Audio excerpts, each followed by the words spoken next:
বরযাত্রী কেন যাবেন? এটা কি কি হয়েছে? মেয়ের বাবা মেয়ে বিয়ে দিবে, এজন্য তোমার 14 গোষ্ঠীরে খাওয়াইতে হবে? জীবনে খাও নাই? লজ্জা করে না? মেয়ের বাবার গলা ধরে চাপ দিয়া বলে যে না, আমার 300 মানুষ ছাড়া আমার বরযাত্রী হবে না। এটা যৌতুক, এটা অন্যায়, এটা অপরাধ, এটা পাপ। তবে হ্যাঁ, মেয়ের আপনি বিয়ে করার জন্য যে বরযাত্রী নিয়ে যাবেন, এই বরযাত্রী নিয়ে যদি দর কষাকষি করে মেয়ের বাবা যদি বলে আপনারা আসবেন 50 জন, আপনি যদি বলেন যে আমি 50 জন আসলে কেমনে হয়, আমার তো এত বেশি, আমার তো বন্ধু বান্ধব আত্মীয় স্বজন আছে, 100 জন নিয়েন, আপনি যৌতুক নিলেন।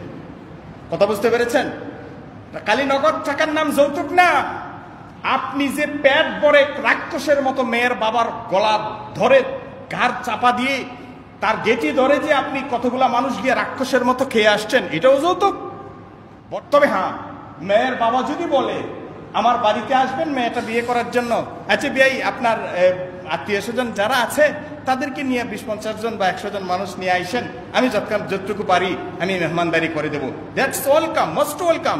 এভাবে আপনি যান, কিন্তু আপনি দর কষাকষি করতে পারবেন না যে আমার 400 বরযাত্রী খাওয়াতে হবে, এটা অন্যায়, এই খাবারটা হারাম। এই খাবারটা কি হারাম, খেতে পারবেন না, এটা লজ্জা থাকা দরকার। এই বরযাত্রী প্রথাটাই আমাদের সমাজ থেকে তুলে দেওয়া দরকার। মেয়ের বাবা তার কত চাপ, কত প্রেশার,